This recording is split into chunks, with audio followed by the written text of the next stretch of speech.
Bismillahirrahmanirrahim.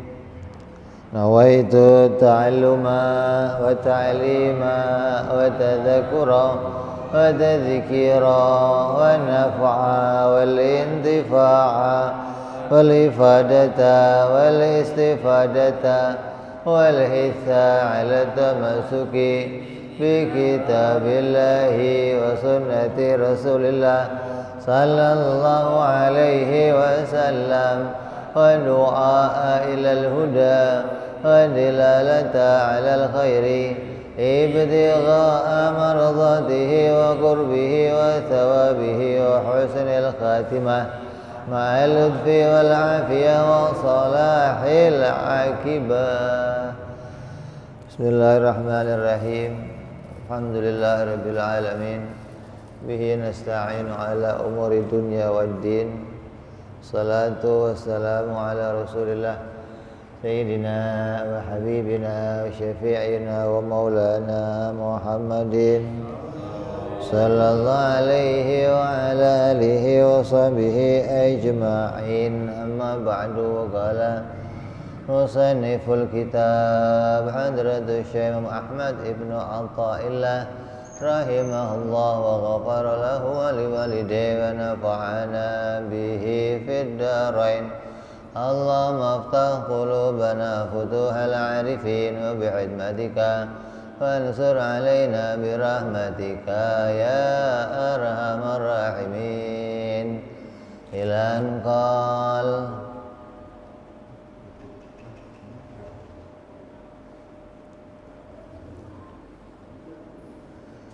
sampai pada hikmah yang ke 52.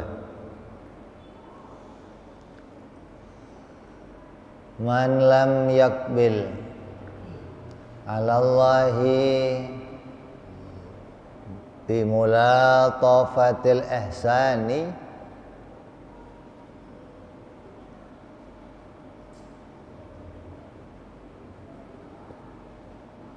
apa itu? Qayyada ilaihi bisalasil imtihan. Siapa yang tidak menghadapkan diri kepada Allah dengan pemberian-pemberiannya yang lembut, yang halus maka akan diseret menghadap kepada Allah dengan rantai-rantai ujian. Ini makna terjemahannya. Maksudnya, barang siapa tidak menghadap kepada Allah ketika diberi kenikmatan, maka ia akan dipaksa untuk menghadap kepada Allah dengan rantai ujian. Ini orang itu kalau sadar diri ya nggak usah disuruh ngadap Allah. Ada nggak sadar kitanya.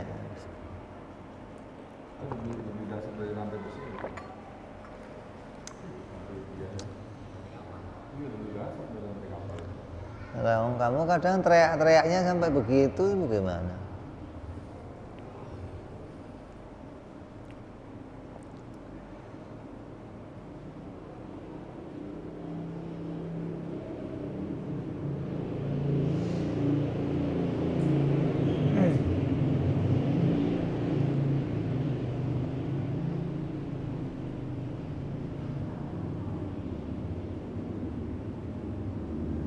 Jadi sudah menjadi sunnatullah. Allah itu menyiapkan berbagai macam sarana alat untuk ibadah. Itu sunnatullah. Semua yang Allah ciptakan ini menjadi sarana untuk ibadah. Artinya Setiap manusia yang diberikan oleh Allah berbagai macam milik, berbagai macam alat, maka semua alat itu ya semestinya tujuannya untuk menghadapkan diri kepada Allah. Kalau dia mempunyai alat, mempunyai perabot, mendapatkan pemberian Allah, kenikmatan dari Allah, tapi tidak dipakai untuk jalannya mendekat kepada Allah, maka itu namanya bertentangan dengan diciptakannya semua peralatan itu. Kayak kamu sekolah, bapak kamu yang beliin peralatan macam-macam, ya pakaian, ya tas, ya sepatu, ya sepeda, sampai laptop kalian. Tujuannya apa itu? Biar kamu bisa sekolahnya gampang, biar mudah, biar nggak sulit, gitu kan? Nah, semua keadaan ini diciptakan oleh Allah agar kita ini mudah. Hikmahnya kita bisa jadi mudah beribadah. Mau sholat sarungnya ada, mau wudhu airnya ada, mau ke masjid kakinya ada. Ini semua disiapkan oleh Allah.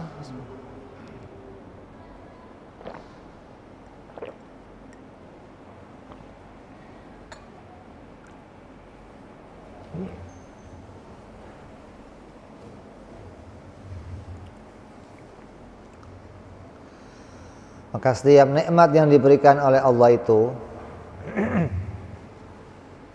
setiap nikmat yang diberikan oleh Allah kepada kita, itu nikmat itu berbicara kepada kita. Yang kalau kita itu punya mata hati yang jeli, maka kita akan bisa mendengar omongannya semua nikmat yang diberikan oleh Allah. Apa omongannya? Hei orang yang telah diberi nikmat oleh Allah, gunakanlah aku untuk ibadah dan mendekatkan diri kepada Allah. Itu semua nikmatnya ngomong. HP, rumah, kendaraan, tangan, alat, semuanya dikasih tahu. Ini saya ini milik Allah. Ditaruh di tangan kamu itu ya nggak semata-mata terus bebas kamu gunakan. Pakai saya untuk ibadah kepada Allah.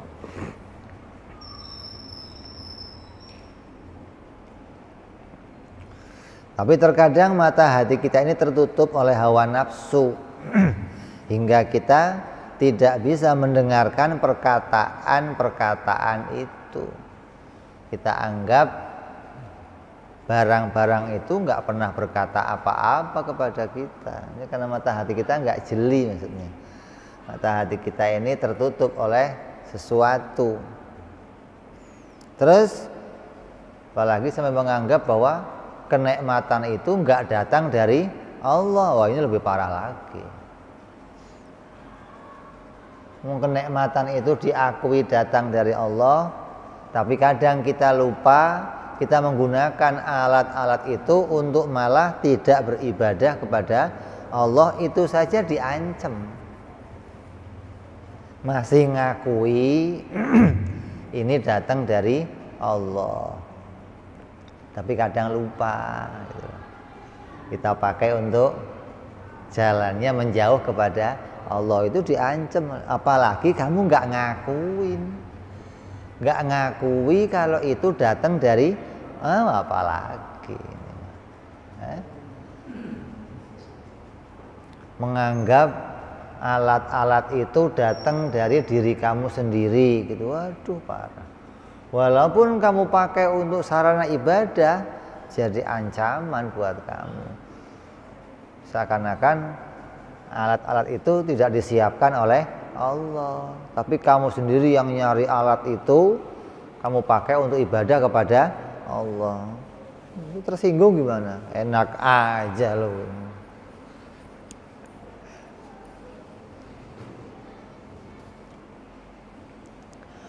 Maka nikmat yang telah diberikan itu, ketika kita gunakan nikmat-nikmat itu untuk menjauh kepada Allah, maka bisa saja nikmat itu ditarik kembali oleh Allah. Allah kalau ngasih sesuatu, sewaktu-waktu diambil juga kamu nggak boleh protes. Kalau diambil jahat nggak?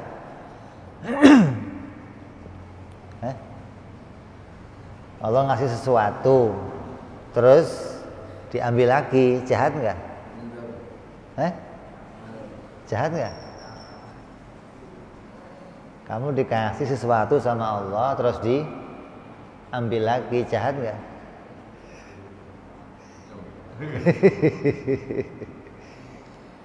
Walaupun kamu baru 1 menit pegang barang itu, gitu loh. Kok diambil kembali? Allah sudah baik.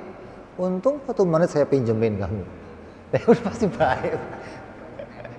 Berarti kamu pernah kebagian maksudnya. Jadi kamu nggak bisa protes. Oh, masa cuma 1 menit doang? Untung 1 menit masih ngerasain. Jadi baik, Allah itu baik banget maksudnya loh. Apapun yang ditarik kembali dari kita, kamu nggak bisa katakan Allah jahat. Kenapa? Miliknya sendiri. Kamu dititipin, kamu dikasih, kamu pakai untuk jalannya yang nggak jelas. Ditarik kembali kan pantas. Kamu lihat anak kamu main HP, lihatnya nggak jelas-jelas, kamu ambil boleh nggak? Ya kan begitu pantasnya. Kamu lihat anak kamu kasih motor, pakai jumping jump, wah ambil kuncinya, selesai udah. Bapak jahat, nggak apa-apa, lu mau jahat-jahatin. Padahal itu bahaya, mesti kenapa? Untung kamu dipinjemin tadi, kalau enggak, was boro-boro pernah. Ya tambah jauh. Wong alat itu diberikan untuk mendekat. Kok malah jauh? Ya diambil sebentar. Begitu loh. Kalau sudah nanti ngerempong-ngerempong, tolong balikin Pak. Awas, janji, siap janji. Berubah nih. Ya. Kok semrawut lagi? Ambil lagi. Ya. Dikatakan di sini apa? Siapa yang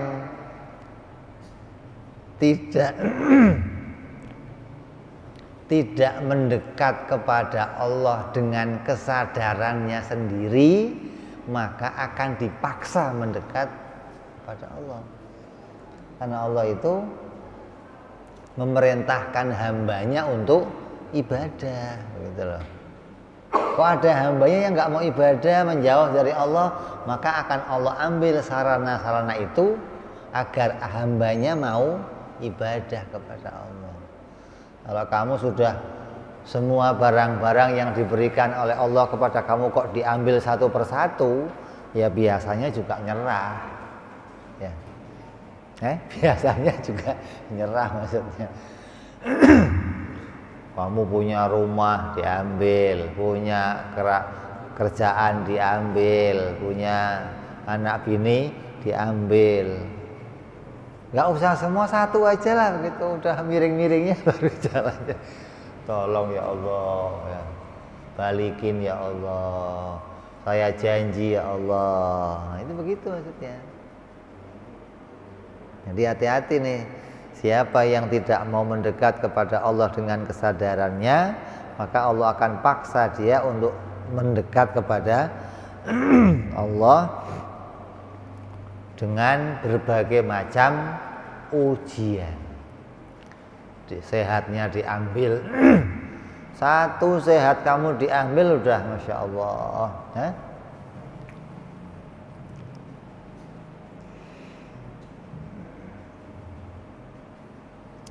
Maka kenikmatan yang telah diberikan itu akan ditarik oleh Allah, yang hikmahnya si hamba bisa sadar bahwa semua itu hanyalah titipan dan sewaktu-waktu dia akan diambil. Dan ketika diambil, maka si hamba akan merasa lemah dan tidak bisa berbuat apa-apa.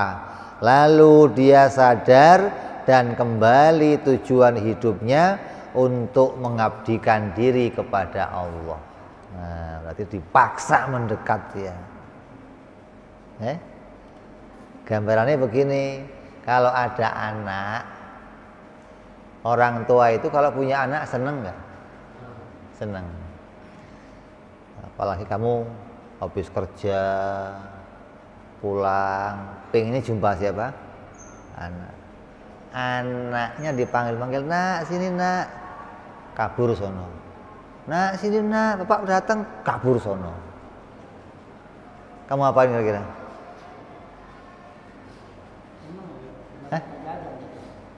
Oh pelit berarti.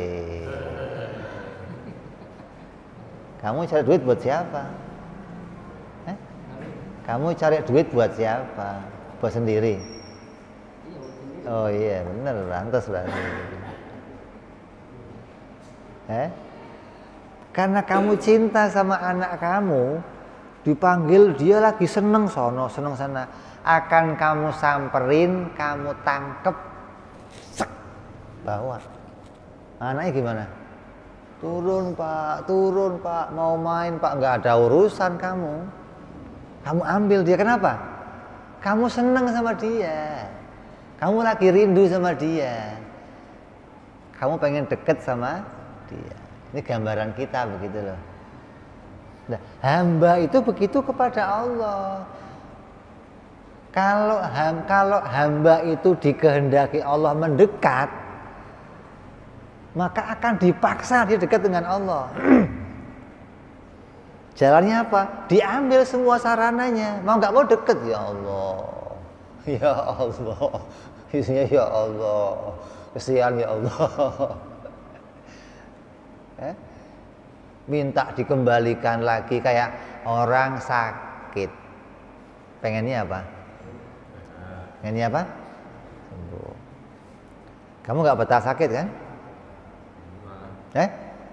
Nggak betah. Kita ini orang yang nggak betah sakit.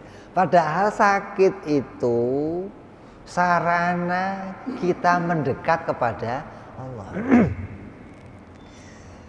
Kalau kamu sedang dijadikan punya sarana dekat kepada Allah, terus kamu minta, ya Allah sembuhkan ya Allah, sama aja kamu ngomong jauhkan ya Allah.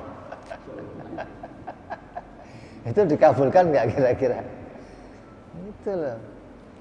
Jadi jangan kalau ada orang sakit dianggap, kenapa kok saya sakit? Loh, kamu lagi disayang sama Allah. Allah mau kamu dekat dengan dia, begitu loh. Maka dijadikan oleh Allah berbagai macam cara begini agar kamu mendekat. Lah kamunya nggak mau tahu, maunya sono kabur lagi, maunya kabur lagi, maunya kabur lagi. Ya nggak diturutin biar. Artinya sakit itu dijadikan oleh Allah jadi sarana agar hamba mendekat. Allah ridho ketika kamu sedang mendekat kepada Allah. Lah kamunya nggak ridho, gimana ini? Kan aneh ini. Terus kamu minta keridhoan itu diputuskan, kira-kira bagaimana? Ini kita ini begini, kadang kita pingin sesuatu yang padahal sesuatu itu memutuskan kita dari kasih sayangnya Allah. Jadi kamu jangan melihat secara dohirnya saja, jangan dikira bahwa yang paling penting itu sehat. Enggak, sakit itu juga jadi alat untuk mendekat kepada Allah, nggak cuma sehat. Jangan dikira hanya kesehatan yang bisa menjadi alat dekat kepada Allah, hanya kekayaan yang bisa dekat dengan Allah, hanya enggak, fakir juga bisa dekat, miskin juga bisa dekat, sakit juga bisa dekat. Karena di mana? Ya memang itu alat semua, tinggal kamu dipaksa apa datang sendiri gitu aja. Kalau kamu yang waras ya datang sendiri gitu loh. Namanya waras, misalnya kalau nggak waras kan lain lagi geblek maksudnya loh, lagi datang sablengnya ya begitu.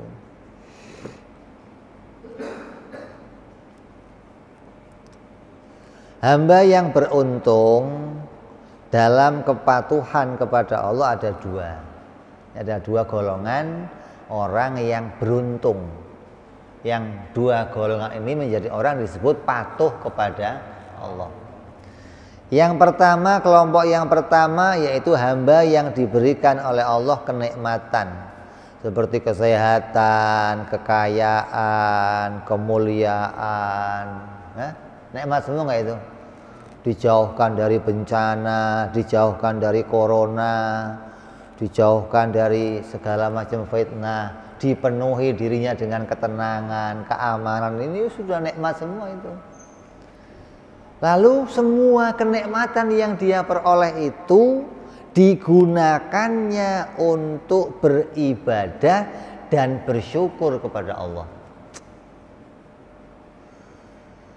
Terus dia rindu, semua alat yang diberikan Allah itu membuat dia rindu, pengen tahu yang ngasih siapa. Nah ini yang istimewa ini. Udah dikasih perabotan banyak, sarana banyak, dipakai ibadah, betul-betul dimanfaatkan baik, terus tambah dia rindu sama yang ngasih. Pengen tambah kenal yang ngasih siapa ini. Ini hamba yang super. Atau kata Teguh apa? Super. Ini luar biasa. Betul-betul super kayak itu. Ini susah nyari hamba begitu, susah maksudnya. Yang banyak kayak Korun itu banyak, kayak Fir'aun itu banyak, sehat dikasih, kaya dikasih, kenikmatan dikasih tapi jauh. Ini udah dikasih semua, tambah mendekat kepada Allah, tambah pingin kenal Allah, kok baik banget. Dari sekian banyak makhluknya kok saya yang dipilih untuk dapat ini semua, ya Allah baik banget, tambah mendekat kepada Allah. Ini hamba istimewa. Siapa ini? Siapa ini? Jangan dikira yang kaya-kaya begini, ya itu banyak wali-wali Allah yang sampai pada makom ini banyak. Nabi Hasan Asyadzili diberi oleh Allah kekayaan yang melimpah, tapi jadi walinya Allah juga. Malah mendekat kepada Allah, malah cinta kepada Allah.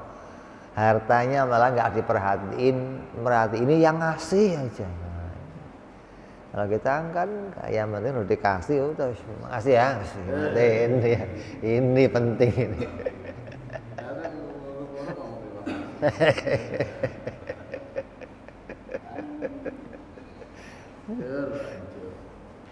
Ini yang pertama, kelompok yang pertama. Kalau kamu kok bisa berada pada kelompok ini, maka kamu termasuk kelompok yang beruntung. Diberi oleh Allah sarana, diberi oleh Allah perabotan untuk alatnya ibadah, kamu pakai ibadah dan kamu terus mendekat dengan Allah dengan semua perabotan itu. Ini orang-orang yang berada dalam keridhaan Allah Subhanahu wa taala. Kelompok yang kedua ada lagi orang-orang yang diberikan oleh Allah banyak kenikmatan, melimpah ruah, tapi dipakai maksiat, jauh kepada Allah, meninggalkan keridhaannya Allah, keluar dari relnya Allah. Terus diambillah semua sarana-sarana itu, dicabut kembali oleh Allah semua kenikmatan itu, diganti oleh Allah bala, ujian, diturunkan oleh Allah musibah. Berupa apa? Badannya dijadikan sakit, hartanya diambil, kerjanya dihilangkan. Tapi semua itu menyadarkan dia dan membuat dia mengingat dan kembali menghadapkan diri kepada Allah dengan keadaan semua musibah-musibah yang dialaminya. Jadi kemiskinannya, sakitnya, kesusahannya jadi alat untuk dia mendekatkan diri kepada Allah.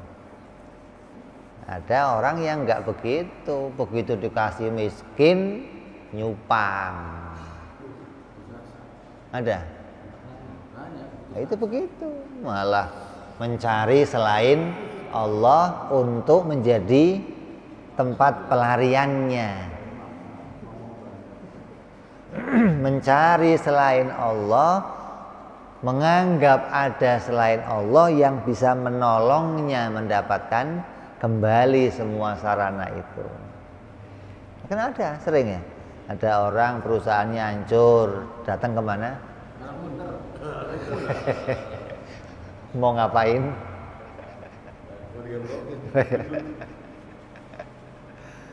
Ini nggak ngerti, ini apa hikmahnya, nggak ngerti. Badan dibikin sakit, nuduhnya apa? Nuduhnya apa? Ada yang bikin. Dia nggak nyadar ini datang dari Allah. Allah nguji kamu biar kamu kembali kepada Allah, biar kamu ingat. Enggak, tambah lupa, tambah lalai, tambah jauh dari Allah. Dicari orang-orang yang bisa mengembalikan semua yang kemarin dia tinggalkan, yang kemarin diambil, pengen ini loh parah. Dia tidak berada dalam keridhaannya Allah. Kelompok yang kedua ini orang yang diberikan oleh Allah badannya sakit, rezekinya disempitkan oleh Allah, kerjanya disusahkan oleh Allah. Tapi dengan ini semua dia jadi sadar kembali kepada Allah, mengemis-ngemis kepada Allah, ya Allah ampuni hamba ya Allah. Bukan kembalikan, bukan, ampuni saya yang sudah lalai menggunakan itu semua ya Allah. Maka sekarang saya siap menghadap diri kepadamu ya Allah. Enggak mikirin lagi yang kemarin, bukan kembalikan lagi ya Allah, bukan. Tapi menyadari bahwa semua itu titipan Allah dan semua itu bukan menjadi alat. Harus itu, bukan ini pun bisa jadi alat mendekat kepada Allah. Sakitnya untuk mendekat kepada Allah, miskinnya untuk mendekat kepada Allah, susah kerjanya untuk mendekat kepada Allah.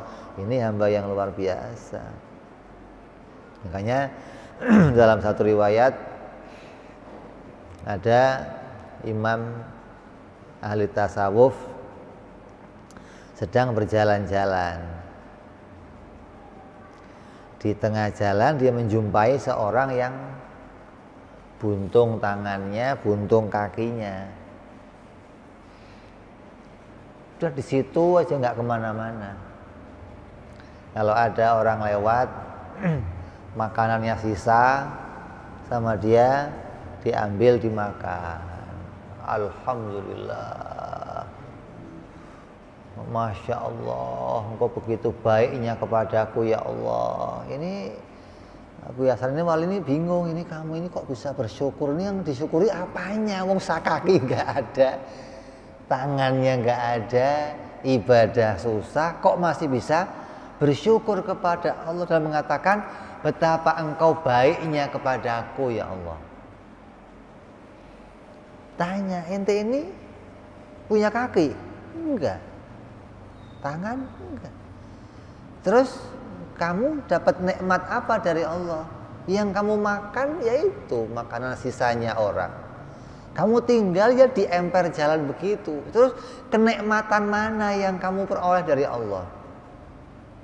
Apa jawabnya? Allah jadikan saya lisan yang bisa berzikir. Dan Allah jadikan hati saya hati yang bisa bersyukur. Itu kenikmatan yang luar biasa. Kalau saya sudah dijadikan begini kok hati saya ngedumel, aduh susahnya saya. Ini saya udah begini masih dikasih hati bisa syukur, itu ya Allah, saya ini nikmat rasanya. Jadi diberikan hati oleh Allah bisa menerima apapun pemberian Allah, itu nikmat yang luar biasa. Begitu loh. Dikasih miskin terima, dikasih sakit terima, dikasih melarat terima. Seperti siapa? Para nabi-nabinya Allah yang dijadikan contoh. Nabi Allah Ayub alaihi salam. Hartanya diambil, anak-anaknya diambil, kesehatannya diambil, nggak ada urusan, tetap ibadah kepada Allah. Ini jadi gambaran bersyukur kepada Allah, padahal kenikmatannya ditarik semua. Satu kenikmatan yang disisakan oleh Allah itu disyukurinya yang luar biasa. Ini namanya semua yang sarana itu dikurangin, tapi sarana apapun yang masih tersisa digunakannya untuk tetap mendekat kepada Allah. Jangan dianggap sarana untuk mendekat kepada Allah hanya rupanya sehat saja, enggak. Jadi kalau kita sudah masuk dunia ini, kamu akan melihat betapa hebatnya hati mereka, orang-orang yang bisa sampai kepada Allah dengan sedikitnya sarana, dengan pahitnya sarana. Surga itu enggak gratis. Surga itu bukan barang gratisan maksudnya. Diskon. Ada. Surga itu penuh perjuangan. Nah, perjuangannya apa? Ya itu tadi itu. Dikasih yang baik-baik ya terima, dikasih yang pahit-pahit ya terima. Wong dia yang ngasih, sono yang ngasih. Tapi kalau kamu nggak bisa melihat sono yang ngasih, ya ini yang susah hati kita. Yang tadi putus tangan kaki, dia tahu ini Allah yang ngasih, begitu loh. Maka dia nggak pernah protes sama yang lain. Kalau dia tahunya gara-gara si anu kaki saya putus, gara-gara si anu tangan saya putus, itu hatinya ngedumel terus. Coba saya nggak putus, saya masih bisa ke sono. Coba saya nggak sakit, masih bisa ke sono. Awas ini sudah buntung, ruwet lagi. Tapi ini sudah dikasih oleh Allah buntung, tapi diberikan oleh Allah pengetahuan itu diberi oleh Allah. Oh, ini kenikmatan.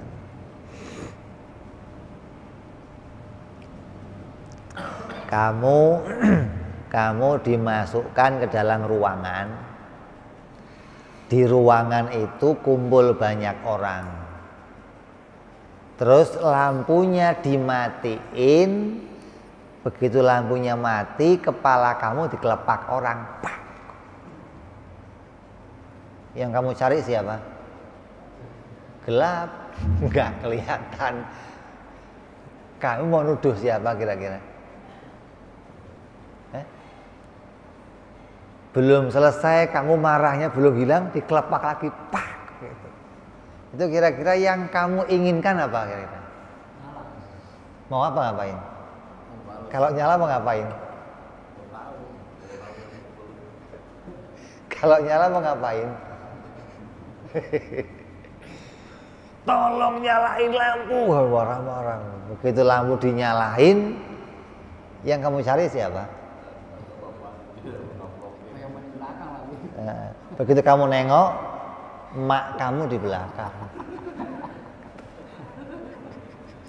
Marah nggak?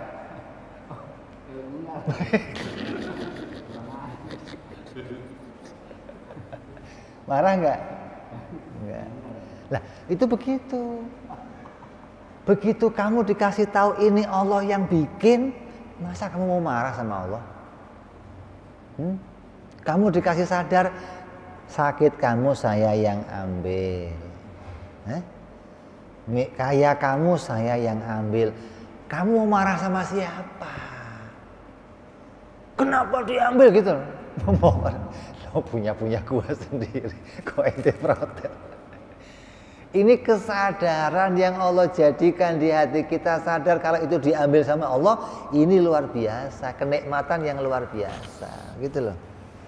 Kalau sampai kamu nggak dikasih ini sama Allah, diambil kenikmatannya, tapi nggak dikasih pengetahuan, Allahu Akbar, itu siksaan yang luar biasa. Jadi diambil satu kenikmatannya, nikmatan dohir, diganti kenikmatan batin. Nah itu yang istimewa. Apa kenikmatan batinnya? Nyadari kalau ini datang dari Allah. Itu kenikmatan batin yang luar biasa, yang itu tidak bisa dimiliki oleh sembarangan orang, gitu loh. Jadi ada dua kelompok orang yang ketika diberi sesuatu dia mendekat kepada Allah, yang ketika diambil sesuatunya tetap dia mendekat kepada Allah. Kenapa? Dia diberikan pengetahuan kalau sesuatu itu Allah yang ngambilnya. Kayak kamu dikemplang sama emak kamu, ya mak, nurut doang. Tadinya gondok, begitu emaknya yang sudah, saya terima mak. Enggak protes, enggak, karena tahu siapa yang gitu loh. Orang kalau sudah punya keadaan ini dua kelompok yang beruntung di dunia ini. Yang diberi sarana oleh Allah dia bisa ibadah, yang diambil sarananya pun dia bisa ibadah kepada Allah. Kalau ibadah pakai sarana mah gampang, ya banyak yang. Nah kalau pas diambil sarananya, ya harus bisa. Kalau pengen nggak diambil bagaimana? Ya jangan pakai maksiat, nanti nggak diambil ya. Kalau sudah dipakai untuk jalan yang keluar dari jalan keridhaannya Allah, ya diambil. Mengapa? Allah perintahnya kamu mendekat kepada Allah. Lah gara-gara itu kamu nggak dekat, ya diambil biar kamu dekat lagi kepada Allah. Itu kan begitu pantasnya kan? Allah perintah, hamba dekat sama saya. Ini perintahnya Allah begitu. Kamunya keluar sono. Apa ini? Sepedanya diambil, motor diambil. Ya Allah balik nih. Nurut, itulah hikmahnya. Jadi jangan dianggap bahwa diambilnya semua sarana itu Allah nggak sayang sama kita, nggak. Justru itu kasih sayang yang Allah tampakkan kepada hamba-hambanya. Jadi dua kelompok yang harus kita lihat, saya bagian dari itu atau tidak. Barangkali saja dengan diambilnya semua itu membuat dia sadar dan tidak lagi sibuk mengurus dunia, maka dia akan terpaksa kembali kepada Allah, menghadapkan diri kepada Allah dan kembali hanya bergantung kepada Allah Subhanahu wa taala.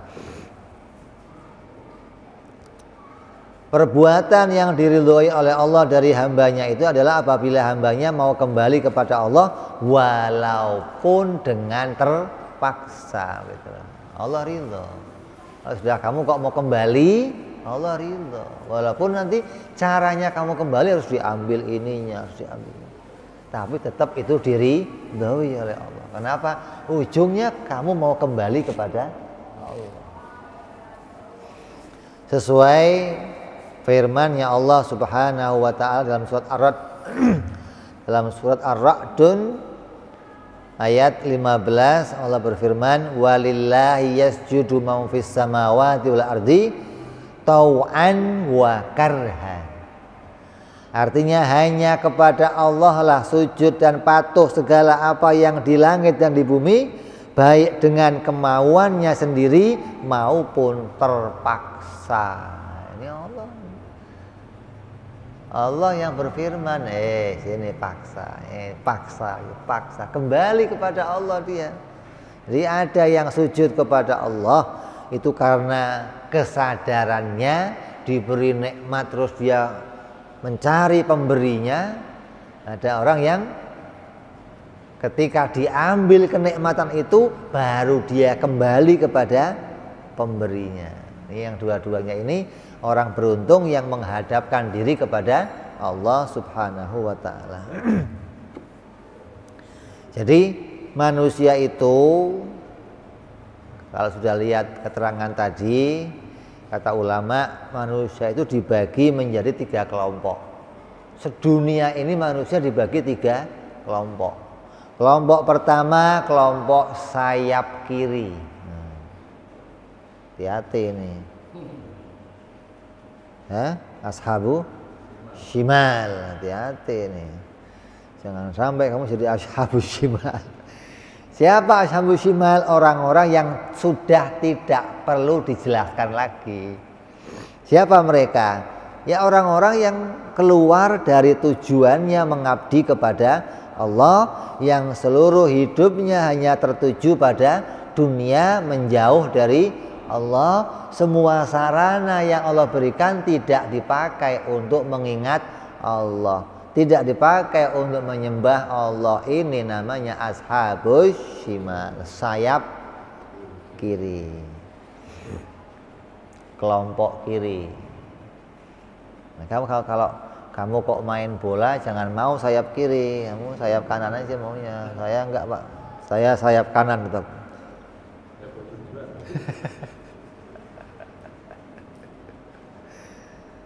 Ini kelompok pertama, mudah-mudahan kita tidak masuk kelompok ini.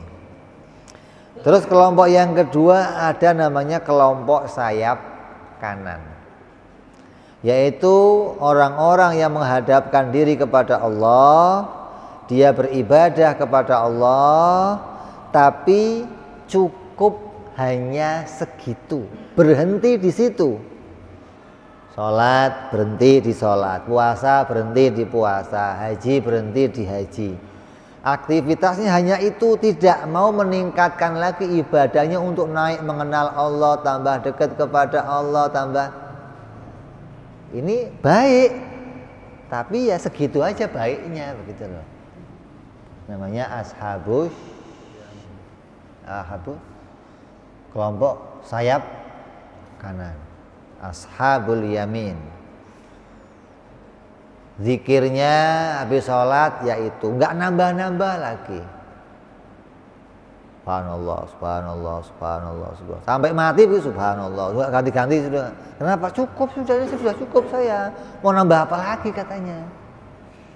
Puasa cukup, Ramadan selesai. Umroh ya umroh. Bayar zakat ya bayar zakat. Tapi sudah cukup segitu. Maka ini termasuk orang baik, tapi belum menjadi yang tambah baik. Hanya punya predikat baik, gitu kan. Artinya menggunakan alat-alat sarana yang Allah berikan untuk ibadah kepada Allah. Sudah cukup kan? Allah ngasih sarana, saya pakai, ibadah cukup. Jadi mereka cukup, saya sudah baik. Kenapa? Dikasih harta saya pakai ibadah, dikasih mobil saya pakai ibadah, dikasih rumah saya pakai ibadah, dikasih anak saya pakai ibadah. Tapi cukup segitu, tidak meningkat lagi ibadahnya kepada yang lainnya. Ini namanya ashabul yamin. Cukup dengan ibadah itu, tidak ingin meningkatkan ibadahnya lagi, hingga tidak punya cita-cita pingin punya keistimewaan dari Allah. Enggak ada di pikiran cita-cita pingin jadi orang yang diangkat derajatnya oleh Allah, yang kedudukannya dimuliakan oleh Allah. Enggak punya. Sebenarnya semuanya cukup segitu, dah berhenti di situlah. Kalau sudah berangkat kerja, dapat duit, pulang ngasih anak bini, bisa sholat ke masjid, sudah cukup. Makanya begini banyak nggak? Ya rata-rata begini makhluk mah. Sudah yang penting. Lah itu. Oh banyaknya gini. Serem lah. Ini juga banyak yang kanan ini. Artinya yang merasa cukup kayak sapi perah maksudnya. Asal pagi diperah, kasih makan, tidur, besok perah lagi. Laki-laki pagi kerja, pulang setoran bininya, kasih makan, pijitin, besok kerja lagi, makan pijitin. Udah begitu aja, nggak meningkat lagi derajatnya ke yang lain. Ini ashabul yamin, kelompok yang sudah baik, tapi kebaikannya tidak bisa meningkat lagi ke yang lainnya. Kenapa? Karena mereka berjalan hanya pada syariat saja. Mereka tidak mau melangkah menuju kepada thariqah dan hakikat. Mereka nggak mau belajar menggali lagi ilmu thariqah, tidak mau lagi menggali ilmu hakikat, hingga merasa cukup pada syariat. Ya begitu-begitu aja, nggak ada peningkatannya, nggak ada. Maksudnya tidak punya keinginan agar ibadahnya menjadi bertambah baik, tahu tata caranya ibadah, tahu tujuannya ibadah, tahu hakikatnya ibadah, itu nggak punya tujuan begitu loh. Tujuannya cukup sholat, puasa. Nggak pengen tahu saya ini ibadah itu hakikatnya apa, hidup saya hakikatnya apa, bagaimana mengenal Allah yang benar, bagaimana ibadah yang tambah baik. Itu enggak punya keinginan itu namanya ashabul yamin. Yang ketiga kelompok as-sabiqun, orang yang cepat, orang yang nyampe pada Allah duluan. Ini melebihi ashabul yamin. Di atasnya ashabul yamin ini, yaitu orang-orang yang berjalan menghadapkan diri kepada Allah dengan ibadah, dan ibadahnya ingin ditingkatkan untuk lebih mengenal Allah. Lalu mereka mengikuti jalan para pendahulu-pendahulunya, meningkat, ikut thariqah, ikut zikir tambahan, punya amal-amal yang ditingkatkan, yang orang lain nggak beramal itu dia kerjakan. Puasa Senin Kemis, ada puasa Daud, ada puasa, terus pingin ibadahnya terus meningkat kepada Allah. Lah, orang-orang yang termasuk as-sabiqun itu ada dua kelompok. Yang pertama yaitu kelompok yang menghadapkan diri kepada Allah karena dia melihat begitu banyak kenikmatan yang telah diterimanya, lalu dia rindu untuk berjumpa dengan pemberi nikmat-nikmat itu, lalu dia berjalan dengan keinginannya lebih mengenal sang pemberi nikmat. Maka Allah mencintai mereka hingga mereka diberikan oleh Allah keistimewaan dan makrifat dari Allah Subhanahu wa ta'ala. Ini yang mau kita cari.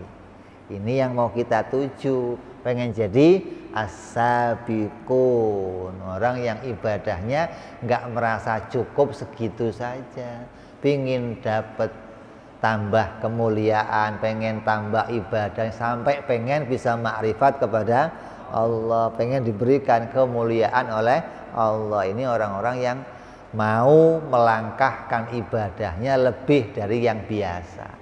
Digali ilmunya, cari caranya, ketemu orang-orang yang mendekat kepada Allah. Bagaimana caranya? Dia lakukan berbagai macam aktivitas yang semuanya itu menjadi mujahadah. Dia melatih dirinya betul-betul untuk mendekat kepada Allah Subhanahu wa ta'ala. Enggak merasa cukup segitu doang, enggak. Kalau orang lain tidur dia bangun, orang lain bangun dia tidur, ya enggak, maksudnya udah balik itu mah. Orang lain tidur dia bangun, yang lain bangun dia apalagi, dia juga bangun. Jangan yang lain tidur dia bangun. Ini kelompok yang pertama, yaitu orang-orang yang diberikan kenikmatan oleh Allah dan dia melihat begitu banyak kenikmatan. Kamu jalan di satu jalan yang sepi jalannya, dilempar dari luar rokok, jatuh. Kalau kamu yang dilempar bagaimana? Ambil jalan. Nggak urusan dari mana yang lempar, nggak urusan, yang penting ambil jalan. Itu yamin itu. Pokoknya terima nikmat cukup. Kalau sabikun nggak mau, diambil, cari siapa yang ngasih nih, cari mana. Pengen kenal, pengen tahu siapa yang ngasih ini gitu loh. Nggak cuma yang penting dapat, selesai. Itu gitu, ya, itu yamin itu. Nah, kalau dapat terus caw maksiat itu shimal. Banyak begitu. Yamin banyak. Ini kelompok-kelompok yang harus kita jauhi, maksudnya.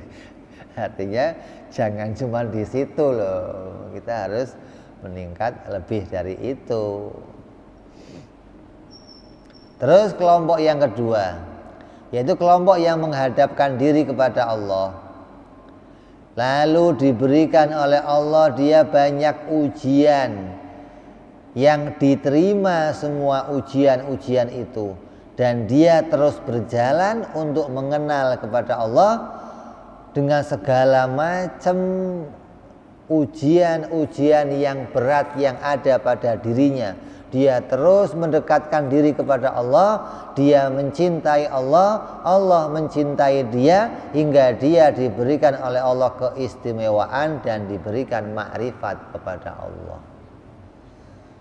Ini jadi dua macam kelompok as-sabiqun ini yang mau kita capai. Kamu harus pada salah satunya, diberi kenikmatan, terus mendekat pengen tahu yang ngasih nikmat, diberikan musibah, kita bisa terus bersyukur kepada Allah bahwa Allah menghalangi saya mendapatkan kenikmatan zahir, tapi Allah memberi saya kenikmatan batin. Apa itu? Diberikan saya pengetahuan bahwa ini semua datang dari Allah. Oh, itu mahal. Kalau kamu dikasih musibah tapi nggak dikasih kenikmatan batin oleh Allah, ini siksaan luar biasa. Musibahnya dapat, nggak ketemu Allah, ya Allah, luar biasa. Dua kali udah double bonyok lah itu mah udah. Tapi kalau kamu kok dikasih musibah, dikelepak kepalanya, begitu nyala tahu mak kamu, mak, masya Allah, nggak ada marahnya, udah bagaimana, terima kita gitu loh. Kamu tahu jatuhnya datang dari Allah, ketika diangkat sakitnya datang dari Allah, ketika diberikan kamu miskin datang dari Allah. Yang ngasih corona ini Allah, masa mau kedomel sama Allah, ngomel-ngomel sama Allah, ini corona gak habis-habis, gimana sih ya Allah, begitu kira-kira. Orang yang protes keadaan corona gak habis-habis, gak terima sama corona, ya kamu pesen aja sama malaikat apa sama siapa, suruh nyampein ke sono maksudnya.